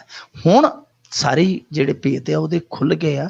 ਮੇਰੇ ਖਿਆਲ ਦੇ ਨਾਲ ਸਲਵਿੰਦਰ ਸਿੰਘ ਬਚ ਉਦੋਂ ਇਸ ਕਰਕੇ ਗਿਆ ਕਿਉਂਕਿ ਉਸ ਸਮੇਂ ਜੇਕਰ ਸਲਵਿੰਦਰ ਦੇ ਸਾਰੇ ਪਾਜ ਉਧੇੜ ਕੇ ਇਹਨੂੰ ਲਪੇਟਿਆ ਜਾਂਦਾ ਤੇ ਫਿਰ ਸਾਰਾ ਘਰ ਹੀ ਜਿਹੜਾ ਉਹ ਬਦਨਾਮ ਹੋ ਜਾਣਾ ਸੀ। ਸਾਰਾ ਘਰ ਮਤਲਬ ਸਾਰਾ ਮੁਲਕ ਹੀ। ਇਸ ਕਰਕੇ ਇਹਦੀ ਟਿਵਰੀ ਇਧਰ ਕੱਸ ਦਿੱਤੀ ਗਈ, ਇਹਨੂੰ ਛੱਡਿਆ ਨਹੀਂ ਗਿਆ। ਕਿਉਂਕਿ ਜੇਕਰ ਪੁਲਿਸ ਨੇ ਇਹ ਇਨਸਾਫ ਹੀ ਦੇਣਾ ਹੁੰਦਾ ਉਸ ਬੀਬੀ ਨੂੰ ਤੇ ਕਦੋਂ ਦੇ ਚੁੱਕੇ ਹੁੰਦੇ। ਟਾਈਮਿੰਗ ਤੇ ਸਵਾਲ ਉੱਠਦਾ ਹੈ ਨਾ ਕਿ 2.5 ਸਾਲਾਂ ਬਾਅਦ ਉਸ ਕੇਸ ਨੂੰ ਰੀਓਪਨ ਕਰਕੇ ਉਸ ਬੀਬੀ ਦੀ ਸੁਣਵਾਈ ਕੀਤੀ ਗਈ ਤੇ ਹੁਣ ਉਹਨੂੰ ਇਨਸਾਫ ਦੇਣ ਲੱਗੇ ਆ। ਅੱਜ ਹੁਣ ਫਿਰ ਦੁਬਾਰ ਤੋਂ ਜਦੋਂ ਤੋਂ ਸਲਵਿੰਦਰ NIA ਤੋਂ ਨਿਕਲ ਕੇ ਆਇਆ, ਉਹ ਤੋਂ ਬਾਅਦ ਉਹ ਜਿਹੜੀਆਂ ਸਪੈਣਾਂ ਵਾਲਾ ਮਸਲਾ ਸੀਗਾ ਦੁਬਾਰ ਤੋਂ ਬਾਅਦ ਫੇਰ ਖੁੱਲ ਗਿਆ। ਸੋ ਇਸ ਟਾਈਮਿੰਗ ਨੂੰ ਲੈ ਕੇ ਇਹੀ ਸ਼ੱਕ ਪੈਂਦਾ ਕਿ ਇਹ ਮਸਲਾ ਜਿਹੜਾ ਉਹਨਾਂ ਨੇ ਇਹੀ ਰਾਹ ਕੱਢਿਆ ਕਿ ਇਧਰੋਂ ਨਹੀਂ ਤੇ ਉਧਰੋਂ ਸਹੀ ਇਹਨੂੰ ਚਾਨਣ ਜ਼ਰੂਰ ਕਰਾਇਆ। ਤੇ ਮੇਰੇ ਖਿਆਲ ਦੇ ਨਾਲ ਸਲਵਿੰਦਰ ਦੀਆਂ ਬ੍ਰੇਕਾਂ ਹੁਣ ਲੰਮੀਆਂ ਪੈ ਜਾਣਗੀਆਂ। ਜੇਲ੍ਹ ਦੀ ਦਾਲ ਦੇ ਵਿੱਚ ਵੱਡੀ ਮੋਹਰ ਲੱਗਣ ਵਾਲੀ ਹੈ ਸਲਵਿੰਦਰ ਦੀ। ਤੇ ਇਹ ਜਿਹੜਾ ਉਸ ਸਮੇਂ ਲਾਭ ਮਿਲਿਆ ਸੀਗਾ ਉਹ ਵਕਤੀ ਤੌਰ ਤੇ ਸੀਗਾ। ਹੁਣ ਸਲਵਿੰਦਰ ਆ ਜਿਹੜਾ ਉਹ ਜਾਏਗਾ ਅੰਦਰ। ਤੇ ਇਸ ਮਾਮਲੇ ਦੇ ਵਿੱਚ ਅਸੀਂ ਇਹ ਕਹਿ ਸਕਦੇ ਹਾਂ ਕਿ ਮਾਮਲਾ ਜੇ ਇਹ ਸੱਚਾ ਹੈ, ਜੇ ਅੱਜ ਸੱਚ ਦੇ ਆਧਾਰ ਤੇ ਇਹਨੂੰ ਗ੍ਰਿਫਤਾਰ ਕਰਨ ਦੀਆਂ ਜਿਹੜੀਆਂ ਉਹ ਪੇਸ਼ਬੰਦੀਆਂ ਸ਼ੁਰੂ ਹੋ ਗਈਆਂ ਤੇ ਮਾਮਲਾ ਫਿਰ ਉਹ ਵੀ ਝੂਠਾ ਨਹੀਂ ਜਾਪਦਾ ਜਿਹੜਾ ਲੋਕਾਂ ਦੇ ਮਨਾਂ 'ਚ ਕੁਰਬਲ ਕਰਦਾ ਸੀ। ਤੇ ਅਗਲੀ ਜਿਹੜੀ ਆਪਾਂ ਗੱਲ ਕਰਦੇ ਅਸੈਂਬਲੀ 'ਚ ਉਠਾਏ ਮੁੱਦਿਆਂ ਦੀ ਵੀਡੀਓ ਕਲਿੱਪ ਨਾ ਮਿਲਣ ਤੇ ਕਾਂਗਰਸ ਚੱਲੀ ਹਾਈ ਕੋਰਟ। ਵੇਖੋ ਲੋਕ ਸਭਾ ਦਾ ਜਿੱਥੋਂ ਤੱਕ ਮੈਨੂੰ ਇਲਮ ਆ ਕਿ ਲੋਕ ਸਭਾ ਦੇ ਵਿੱਚ ਇਸ ਤਰ੍ਹਾਂ ਦਾ ਵਿਧੀ ਵਿਧਾਨ ਹੈ ਕਿ ਜੋ ਵੀ ਨੁਮਾਇੰਦਾ ਉੱਥੇ ਬੋਲਦਾ ਹੈ, ਇਲਾਕੇ ਦੀ ਕੋਈ ਸਮੱਸਿਆ ਰੱਖਦਾ, ਕਿਸੇ ਮੁੱਦੇ ਨੂੰ ਚੁੱਕਦਾ ਹੈ ਤੇ ਉਹ ਆਪਣੀ ਜਿਹੜੀ ਉਹ ਵੀਡੀਓ ਹੁੰਦੀ ਹੈ, ਉਹ ਜਿੰਨਾ ਵੀ ਉਹ ਬੋਲਦਾ ਸੰਵਾਦ ਕਰਦਾ ਉਹਦੀ ਕਲਿੱਪ ਲੈ ਸਕਦਾ ਹੈ। ਜੀ ਹੁਣ ਲੋਕ ਸਭਾ ਦੇ ਵਿੱਚ ਜੋ ਨੇਮ ਕਾਇਦਾ ਹੈ ਉਹ ਪੰਜਾਬ ਦੀ ਅਸੈਂਬਲੀ ਤੇ ਲਾਗੂ ਨਹੀਂ ਹੁੰਦਾ, ਇਹਦੇ ਬਾਰੇ ਪੱਕਾ ਨਹੀਂ ਕਹਿ ਸਕਦੇ, ਕਿਉਂਕਿ ਸ਼ੰਭੂ ਬੈਰੀਅਰ ਤੋਂ ਇੱਧਰ ਲੰਘ ਕੇ ਸਭ ਕੁਝ ਬਦਲ ਜਾਂਦਾ ਹੈ। ਬਿਲਕੁਲ ਜਾਂ ਆ ਕਿੱਲਿਆਂ ਵਾਲੀ ਸਰਦਾਰ ਪ੍ਰਕਾਸ਼ ਸਿੰਘ ਬਾਦਲ ਦੇ ਪਿੰਡ ਕੋਲੋਂ ਜਦੋਂ ਹਰਿਆਣੇ ਚੋਂ ਇੱਧਰ ਨੂੰ ਕਿੱਲਿਆਂ ਵਾਲੀਆਂ ਪੰਜਾਬ ਨੂੰ ਵੜੀਦਾ ਤੇ ਉਦੋਂ ਵੀ ਸਭ ਕੁਝ ਬਦਲਿਆ ਹੁੰਦਾ ਹੈ। ਸੋ ਇਹ ਆਪਣੇ ਆਪ ਦੇ ਵਿੱਚ ਇੱਕ ਸਵਾਲ ਹੈ ਕਿ ਜੇ ਲੋਕ ਸਭਾ ਉੱਥੇ ਜਨਤਕ ਨੁਮਾਇੰਦਿਆਂ ਨੂੰ ਉਹਨਾਂ ਦੀ ਕਾਰਗੁਜ਼ਾਰੀ ਦੀ ਵੀਡੀਓ ਕਲਿੱਪ ਦਿੰਦੀ ਹੈ ਤੇ ਫਿਰ ਅਸੈਂਬਲੀ ਦੇ ਵਿੱਚ ਕੀ ਸਮੱਸਿਆ, ਵਿਧਾਨ ਸਭਾ ਦੇ ਵਿੱਚ ਦੇਣ ਤੋਂ ਇਹਨਾਂ ਨੂੰ ਕੀ ਪ੍ਰੋਬਲਮ ਆ। ਇਹਨਾਂ ਨੇ ਮੰਗੀ ਹੈ, ਦੇਖੋ, ਕਿਉਂਕਿ ਜਿਹੜਾ ਸੀਜ਼ਨ ਹੈ ਉਹ ਚੋਣਾਂ ਦਾ ਹੈ। ਹੁਣ ਜਿਹੜੇ ਕਾਂਗਰਸੀ ਹੈ, ਬਹੁਤ ਕਾਂਗਰਸੀ ਵਧੀਆ ਬੁਲਾਰੇ ਨੇ ਅਸੈਂਬਲੀ ਦੇ ਵਿੱਚ ਜਿਨ੍ਹਾਂ ਨੇ ਧਾਕੜ ਭਾਸ਼ਣ ਕੀਤੇ ਹੋਏ ਆ, ਉਹ ਆਪਣੀਆਂ ਵੀਡੀਓਜ਼, ਆਪਣੀਆਂ ਕਲਿੱਪਾਂ ਜਿਹੜੀਆਂ ਉਹ ਲੈਣ ਗਏ ਨੇ।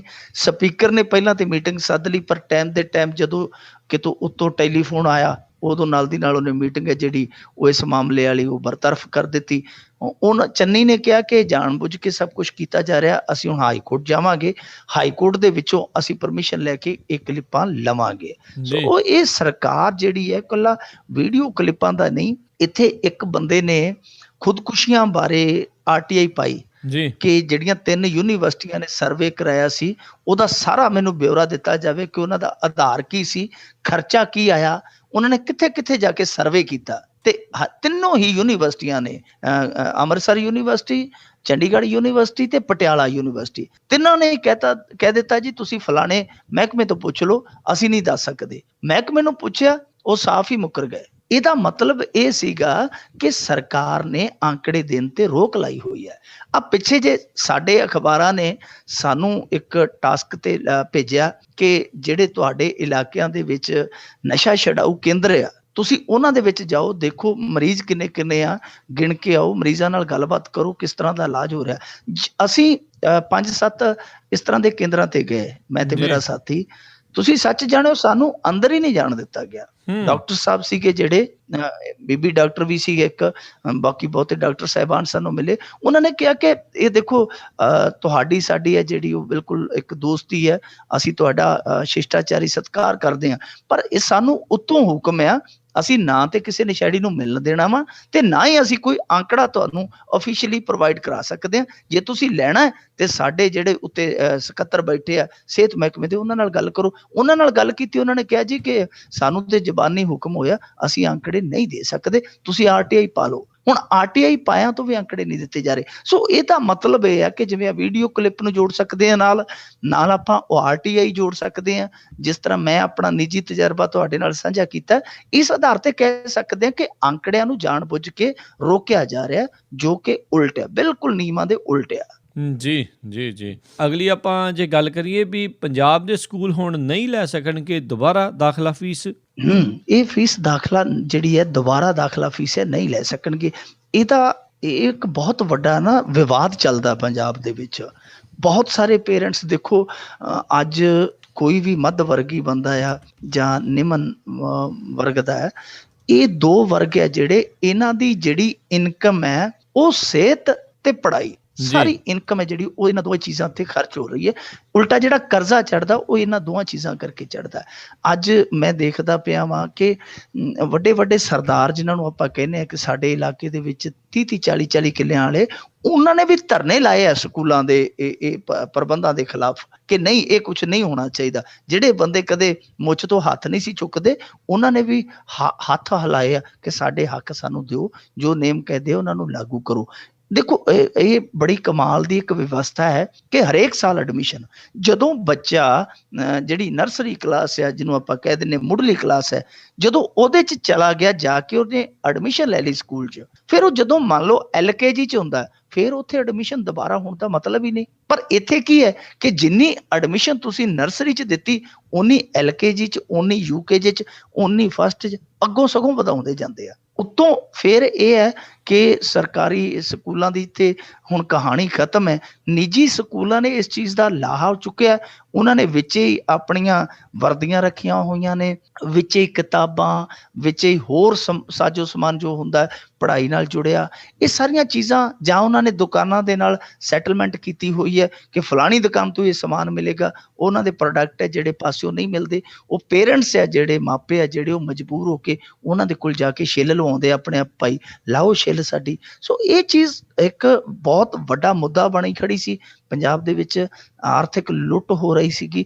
ਹੁਣ ਇੱਕ ਚਾਈਲਡ ਰਾਈਟ ਕਮਿਸ਼ਨ ਹੈ ਜਿਹੜਾ, ਉਹਨੇ ਹੁਕਮ ਕਰ ਦਿੱਤੇ ਜਾਰੀ ਪੂਰੇ ਮੁਲਕ ਦੇ ਵਿੱਚ ਕਿ ਭਾਈ ਜਿਹੜੀ ਐਡਮਿਸ਼ਨ ਹੈ ਉਹ ਦੁਬਾਰਾ ਰੀਐਡਮਿਸ਼ਨ ਫੀਸ ਨਹੀਂ ਲੈ ਜਾ ਸਕੇਗੀ। ਤਾਂ ਇਹ ਇੱਕ ਬਹੁਤ ਵੱਡੀ ਰਾਹਤ ਹੈ। ਪਰ ਇੱਥੇ ਮੈਂ ਦੱਸਣਾ ਇਹ ਚਾਹਾਂਗਾ ਕਿ ਸਾਡੇ ਇੱਥੇ ਆਲਰੇਡੀ ਇੱਕ ਕਮੇਟੀ ਜਿਹੜੀ ਹੈ ਉਹ ਨਿਰਧਾਰਿਤ ਕੀਤੀ ਹੋਈ ਹੈ, ਗਠਿਤ ਕੀਤੀ ਹੋਈ ਹੈ, ਜਿਹੜੀ ਇਹ ਮਸਲੇ ਦੇਖਦੀ ਹੈ। ਤੇ ਇਸ ਤਰ੍ਹਾਂ ਦੀ ਸਾਡੇ ਅੱਗੇ ਮੱਦ ਹੈ ਪੰਜਾਬ ਦੇ ਵਿੱਚ। ਪਰ ਸਿਆਪਾ ਇਹ ਹੈ ਕਿ ਨਿੱਜੀ ਸਕੂਲ, ਬਹੁਤੇ ਨਿੱਜੀ ਸਕੂਲ ਆ ਜਿਹੜੇ, ਉਹ ਜਾਂ ਤੇ ਰਿਟਾਇਰ ਅਫਸਰਸ਼ਾਹਾਂ ਦੇ ਆ ਤੇ ਜਾਂ ਜਿਹੜੇ ਸੱਤਾ ਸਵਾਮੀ ਜਾਂ ਜਿਹੜੇ ਹੋਰ ਨੇਤਾ ਹੈ ਇਹਨਾਂ ਦੇ ਆ। ਇਸ ਕਰਕੇ ਉਹ ਜਿਹੜੇ ਸਿੱਖਿਆ ਵਿਭਾਗ ਵਾਲੇ ਆ ਉਹਨਾਂ ਦੀਆਂ ਜੀਪਾਂ ਇਹਨਾਂ ਦੀਆਂ ਬਰੂਹਾਂ ਹੀ ਨਹੀਂ ਟੱਪਦੀਆਂ। ਰੌਲਾ ਇਸੇ ਚੀਜ਼ ਦਾ ਹੈ ਕਿ ਇਹ ਹੁਕਮ ਤਾਂ ਹੀ ਸਾਰਥਕ ਹੈ ਜੇ ਇਹ ਅਮਲੀ ਰੂਪ ਦੇ ਵਿੱਚ ਲਾਗੂ ਹੋਣਗੇ। ਜੀ ਜੀ। ਅਤੇ ਅੱਗੇ ਆਪਾਂ ਮਿੰਟੂ ਜੀ ਵਧਦੇ ਹਾਂ। ਨਸ਼ਾ ਛਡਾਊ ਕੇਂਦਰਾਂ ਬਾਰੇ ਹਾਈ ਕੋਰਟ ਨੇ ਮੰਗੀ ਜਾਣਕਾਰੀ। ਹਾਈ ਕੋਰਟ ਨੇ ਇਹ ਜਾਣਕਾਰੀ ਜਿਹੜੀ ਮੰਗੀ ਹੈ ਨਸ਼ੇ ਛਡਾਊ ਕੇਂਦਰਾਂ ਦੇ ਨਾਲ ਜੁੜੀ, ਇਹਦੇ ਵਿੱਚ 2-3 ਚੀਜ਼ਾਂ ਜਿਹੜੀਆਂ ਉਹ ਬੜੀਆਂ ਮਹੱਤਵਪੂਰਨ ਨੇ। ਇੱਕ ਤਾਂ ਇਹ ਹੈ ਕਿ ਇਹ ਮੁੱਦਾ ਜਿਹੜਾ ਉਹ ਸਾਬਕਾ DGP ਹੁੰਦੇ ਸਨ ਜੇਲ੍ਹਾਂ ਦੇ, ਜਿਹੜੇ ਉਹਨਾਂ ਦਾ ਚੁੱਕਿਆ ਹੋਇਆ ਮੁੱਦਾ ਜਿਹੜਾ ਉੱਥੇ ਤੁਰਿਆ ਆਉਂਦਾ ਹਾਈ ਕੋਰਟ ਦੇ ਵਿੱਚ। ਉੱਥੇ ਕਈ ਮਸਲੇ ਆ ਜਿਹੜੇ ਉਹ ਕਈ ਐਂਗਲ ਤੋਂ ਵਿਚਾਰੇ ਗਏ ਆ ਨਸ਼ੇ ਨਾਲ ਜੁੜੇ ਹੋਏ, ਜਿੱਦਾਂ ਸਕੂਲਾਂ ਦੇ ਵਿੱਚ ਸਿਲੇਬਸ ਲਾਗੂ ਕਰਨਾ, ਬਾਰਡਰ ਜਿਹੜੀ ਇੰਟਰਨੈਸ਼ਨਲ ਬਾਰਡਰ ਆ ਸਾਡੀ ਜਿਹੜੀ ਕੌਮਾਂਤਰੀ ਸੀਮਾ ਉਹਨੂੰ ਸੀਲ ਕਰਨਾ, ਇਹ ਕਈ ਪਹਿਲੂਆਂ ਤੋਂ ਉੱਥੇ ਕੀਤਾ ਜਾਂਦਾ। ਇਸੇ ਕਰਕੇ ਹੁਣ ਹਾਈ ਕੋਰਟ ਨੇ ਰਿਪੋਰਟ ਮੰਗੀ ਹੈ। ਬਾਕੀ ਵੇਖਾਂਗੇ ਰਿਪੋਰਟ ਦੇ ਵਿੱਚ ਕੀ ਦਿੰਦੇ ਆ, ਹਕੀਕਤ ਕੀ ਹੈ ਤੇ ਇਹ ਪੇਸ਼ ਕੀ ਕਰਦੇ ਆ। ਜੀ ਜੀ ਜੀ। ਅਤੇ ਜਾਂਦੇ ਜਾਂਦੇ ਮਿੰਟੂ ਜੀ ਆਪਾਂ ਗੱਲ ਕਰਦੇ ਹਾਂ, BSF ਹੁਣ ਨਹੀਂ ਕਰੇਗੀ PT, ਉਹਦੀ ਥਾਂ ਤੇ ਹੋਵੇਗਾ ਯੋਗਾ। ਹਾਂ, ਬਾਬਾ ਤੇਰੇ ਯੋਗੇ ਨੇ ਹੁਣ ਸਾਡੇ ਫੌਜੀ ਵੀ ਪੁੱਠੇ ਟੰਗੇ। ਇਹ ਬਾਬੇ ਦਾ ਯੋਗਾ ਹੈ ਜਿਹੜਾ, ਇਹ ਹੁਣ BSF ਯੋਗਾ। BSF ਦੇ ਵਿੱਚ ਅਚਾਨਕ ਇਹ ਹੁਕਮ ਲਾਗੂ ਹੋ ਗਿਆ ਜੀ ਕਿ ਤੁਸੀਂ ਜਿਹੜੀ ਤੜਕੇ ਉੱਠ ਕੇ ਜਿਹੜੀਆਂ ਯੂਨਿਟਾਂ ਦੇ ਵਿੱਚ 45 ਮਿੰਟ ਦੀ PT ਡਰਿੱਲ ਹੁੰਦੀ ਸੀ ਉਹ ਨਹੀਂ ਹੋਏਗੀ। PT ਡਰਿੱਲ ਦੀ ਥਾਂ ਤੇ ਹੁਣ ਯੋਗਾ ਕਰਿਆ ਕਰੋਗੇ, ਕਪਾਲਭਾਤੀ ਕਰਿਆ ਕਰੋਗੇ, ਫਲਾਣਾ ਟਮਕਾਣਾ ਆਸਣ ਕਰਿਆ ਕਰੋਗੇ। ਇਹਦੇ ਲਈ ਉਹਨਾਂ ਨੇ 1900 ਉਸਤਾਦ ਵੀ ਜਿਹੜੇ ਆਪਦੇ ਚੰਡ ਲਏ ਆ ਹਰਿਦੁਆਰ ਤੋਂ, ਰਾਮਦੇਵ ਤੋਂ। ਉਹੀ ਰਾਮਦੇਵ ਜਿਹੜਾ ਰਾਮਲੀਲਾ ਮੈਦਾਨ ਤੋਂ ਵਾਇਆ ਦਿੱਲੀ ਹਰਿਦੁਆਰ ਜਿਹੜਾ ਫਲਾਈਂਗ ਇਨਟੂ ਏਅਰ ਪਹੁੰਚਿਆ ਸੀਗਾ, ਉਹੀ ਬਾਬਾ ਹੁਣ ਸਿਖਲਾਈ ਦੇ ਰਿਹਾ। 1900 ਜਿਹੜੇ ਉਸਤਾਦ ਸੀ BSF ਦੇ, ਉਹਨਾਂ ਨੂੰ ਚੰਡ ਕੇ ਭੇਜਿਆ, ਉਹ ਅੱਗੇ ਯੋਗਾ ਕਰਾਇਆ ਕਰਨਗੇ। ਦੇਖੋ ਯੋਗਾ ਵੀ ਚੰਗੀ ਚੀਜ਼ ਆ ਜੀ, ਯੋਗਾ ਕੋਈ ਮਾੜੀ ਚੀਜ਼ ਨਹੀਂ ਹੈ। ਯੋਗਾ ਸਿਹਤ ਲਈ ਹੀ ਬਣਿਆ, ਯੋਗਾ ਮਾਨਸਿਕ ਤਣਾਅ ਘੱਟ ਕਰਨ ਲਈ ਬਣਿਆ, ਸਫੁਰਤੀ ਲਈ ਬਣਿਆ, ਚੁਸਤੀ ਲਈ ਬਣਿਆ। ਪਰ ਦੇਖੋ ਫਰਕ ਹੈ ਦੋਵਾਂ ਚੀਜ਼ਾਂ 'ਚ। ਇੱਕ ਫੌਜੀ ਹੈ, ਫੌਜੀ ਦਾ ਜਿਹੜਾ ਸਟੈਮਨਾ ਹੈ ਉਹ ਬਹੁਤ ਉੱਚਾ ਚਾਹੀਦਾ ਹੈ, ਕਿਉਂਕਿ BSF ਦਾ ਕੰਮ ਕੀ ਹੈ, ਉਹਨਾਂ ਨੇ ਸਰਦ ਰਾਤਾਂ 'ਚ ਵੀ ਡਿਊਟੀ ਦੇਣੀ ਹੈ, ਗਰਮ ਦੁਪਹਿਰੇ ਵੀ ਪਿੰਡੇ ਤੇ ਚੱਲਣੇ ਆ, ਤੇ ਬਰਸਾਤਾਂ ਦੇ ਵਿੱਚ ਵੀ ਖੁੱਲੇ ਅਸਮਾਨ ਦੇ ਹੇਠਾਂ ਖੜਨਾ ਹੈ ਜੀ। ਉਹਨਾਂ ਦਾ ਜਿਹੜਾ ਸਟੈਮਨਾ, ਉਹਨਾਂ ਦੀ ਸਰੀਰਕ ਸਮਰੱਥਾ ਜਿਹੜੀ ਉਹ ਪਾਏਦਾਨ, ਉੱਚ ਪਾਏ ਦਾ ਹੋਣਾ ਚਾਹੀਦੀ ਹੈ। ਪਰ ਜਿਹੜੀ ਇਹ ਹੈ ਜਿਹੜੀ ਕਲਾਸ ਐਕਸਰਸਾਈਜ਼ ਦੀ ਯੋਗਾ, ਇਹ ਠੀਕ ਆ, ਮਾਨਸਿਕ ਤੌਰ ਤੇ ਬੜੀ ਰਿਲੀਫ ਦਿੰਦੀ ਹੈ, ਬਿਮਾਰੀਆਂ ਵੀ ਕੱਟਦੀ ਹੈ, ਨਿਰੋਗ ਵੀ ਰੱਖਦੀ ਹੈ, ਬਹੁਤ ਕੁਝ ਕਰਦੀ ਹੈ। ਪਰ ਜੋ ਸਟੈਮਨਾ ਇੱਕ ਹਾਰਡ ਐਕਸਰਸਾਈਜ਼ ਦਿੰਦੀ ਹੈ ਉਹ ਸ਼ਾਇਦ ਇਹ ਕੰਮ ਨਹੀਂ ਕਰ ਸਕਦੀ ਜੋ ਫੌਜੀਆਂ ਦੀ ਜ਼ਰੂਰਤ ਆ। ਇਸ ਕਰਕੇ PT ਦੀ ਥਾਂ ਤੇ ਯੋਗਾ ਜਿਹੜਾ ਗੱਲ ਨਹੀਂ ਬਣਦੀ। ਕਿਸੇ ਵੀ ਤੁਸੀਂ ਸਰੀਰਕ ਮਾਹਰ ਤੋਂ ਜੇ ਪੁੱਛੋਗੇ ਕਿ ਭਾਈ 45 ਮਿੰਟ ਦੀ ਜਿਹੜੀ ਡਰਿੱਲ ਹੈ PT ਡਰਿੱਲ, ਉਹਦੀ ਥਾਂ ਤੇ ਯੋਗਾ ਕਰਾ ਦਈਏ ਕਰੀਏ, ਤੇ ਉਹ ਮੇਰੇ ਖਿਆਲ ਦੇ ਨਾਲ ਇੱਕ ਫੌਜੀ ਨੂੰ ਕਦੇ ਵੀ ਸੁਜੈਸਟ ਨਹੀਂ ਕਰੇਗਾ ਕਿ PT ਡਰਿੱਲ ਜਿਹੜੀ ਹੈ ਉਹ ਹਟਾ ਕੇ ਤੁਸੀਂ ਯੋਗਾ ਕਰਵਾ ਦਿਓ। ਹਾਂ, PT ਡਰਿੱਲ ਦੇ ਨਾਲ ਕੁਝ ਮਿੰਟ ਯੋਗਾ ਜਿਹੜਾ ਉਹ ਵੀ ਜਿਹੜੇ ਕਰਨਾ ਚਾਹੁੰਦੇ ਹੋਣ, ਇਹ ਨਹੀਂ ਕਿ ਉਹਨਾਂ ਤੇ ਥੋਪਿਆ ਜਾਵੇ, ਜਿਹੜਾ ਕਰਨਾ ਚਾਹੁੰਦਾ ਉਹਦੇ ਲਈ ਯੋਗਾ ਰੱਖਿਆ ਜਾ ਸਕਦਾ ਸੀ। ਪਰ ਇਹਨਾਂ ਨੇ ਵਿਕਲਪ ਤੌਰ ਤੇ ਆਪਸ਼ਨਲ ਹੀ ਨਹੀਂ ਰੱਖਿਆ, ਇਹਨਾਂ ਨੇ ਸਿੱਧਾ ਥੋਪਤਾ। ਇਹਨਾਂ ਦਾ ਜਿਹੜਾ ਡਾਇਰੈਕਟਰ ਜਨਰਲ ਹੈ BSF ਵਾਲਿਆਂ ਦਾ KK ਸ਼ਰਮਾ, ਉਹਨੇ ਐਲਾਨ ਕਰ ਦਿੱਤਾ ਹੈ ਕਿ ਭਾਈ ਸਾਡੇ ਜਵਾਨ ਆ ਹੁਣ ਜਿਹੜੇ ਉਹ PT ਨਹੀਂ ਕਰਿਆ ਕਰਨਗੇ, ਉਹ ਹੁਣ ਕਪਾਲਭਾਤੀ ਜਾਂ ਜਿਹੜਾ ਸੂਰਿਆ ਆਸਨ ਇਹੋ ਜਿਹੇ ਆਸਨ ਕਰਿਆ ਕਰਨਗੇ ਤੇ ਫਿਰ ਨਾਲੇ ਗਾਣਾ ਗਾਇਆ ਕਰਨਗੇ, ਅਸੀਂ ਜੰਗ ਵੈਰੀਆਂ ਤੋਂ ਜਿੱਤਣੀ ਬਾਬੇ ਦਾ ਕਪਾਲ ਭਾਤੀ ਕਰਕੇ। ਪਰ ਹੁਣ ਅੱਗੇ ਡਰ ਇਹ ਲੱਗਦਾ ਕਿਤੇ ਇਹ ਨਾ ਐਲਾਨ ਕਰ ਦੇਣ ਕਿ ਭਾਈ ਜਿਹੜੇ ਤੁਸੀਂ ਜੰਗੇ ਮੈਦਾਨ ਦੇ ਵਿੱਚ ਬੰਬ ਸੁੱਟਨੇ ਆ ਉਹ ਪਤੰਜਲੀ ਚੋਂ ਬਣੇ ਹੋਣੇ ਚਾਹੀਦੇ। ਜੀ ਜੀ ਜੀ, ਕੋਈ ਵੱਡੀ ਗੱਲ ਨਹੀਂ ਆ ਜੀ। ਬਹੁਤ ਬਹੁਤ ਤੁਹਾਡਾ ਧੰਨਵਾਦ ਕਰਦੇ ਹਾਂ ਮਿੰਟੂ ਜੀ, ਤੁਸੀਂ ਸਾਡੇ ਨਾਲ ਜੁੜੇ ਇਹਨਾਂ ਖਬਰਾਂ ਬਾਰੇ ਸਾਨੂੰ ਵਿਸਤਾਰ ਜਾਣਕਾਰੀਆਂ ਦਿੱਤੀਆਂ। ਅਗਲੇ ਬੁਲੇਟਿਨ ਤੱਕ ਲਈ ਤੁਹਾਡਾ ਬਹੁਤ ਬਹੁਤ ਧੰਨਵਾਦ, ਮਿਹਰਬਾਨੀ, ਸਤਿ ਸ੍ਰੀ ਅਕਾਲ। ਸ਼ੁਕਰੀਆ ਜੀ, ਸਤਿ ਸ਼੍ਰੀ ਅਕਾਲ। ਤੇ ਸਰੋਤਿਓ, ਇੱਥੇ ਹੀ ਸਾਡਾ ਅੱਜ ਦਾ ਇਹ ਪ੍ਰੋਗਰਾਮ ਖਬਰ ਤੇ ਨਜ਼ਰ ਉਹ ਵੀ ਹੁਣ ਸਮਾਪਤ ਹੁੰਦਾ ਹੈ। ਹੁਣ ਮੈਨੂੰ ਰਾਜਕਰਨਵੀਰ ਸਿੰਘ ਨੂੰ ਵੀ ਇਜਾਜ਼ਤ ਦਿਓ। ਮੇਰੇ ਵੱਲੋਂ ਵੀ ਆਪ ਸਭ ਨੂੰ ਬਹੁਤ ਪਿਆਰ ਸਤਿਕਾਰ ਸਾਹਿਬ ਦੋਨੋਂ ਹੱਥ ਜੋੜ ਕੇ ਨਿੱਘੀ ਜਿਹੀ ਸਤਿ ਸ੍ਰੀ ਅਕਾਲ। ਜਿਉਂਦੇ ਵਾਸਤੇ ਰਹੋ, ਹੱਸਦੇ ਖੇਲਦੇ ਰਹੋ ਤੇ ਸੁਣਦੇ ਰਹੋ ਪੰਜਾਬੀ ਰੇਡੀਓ USA।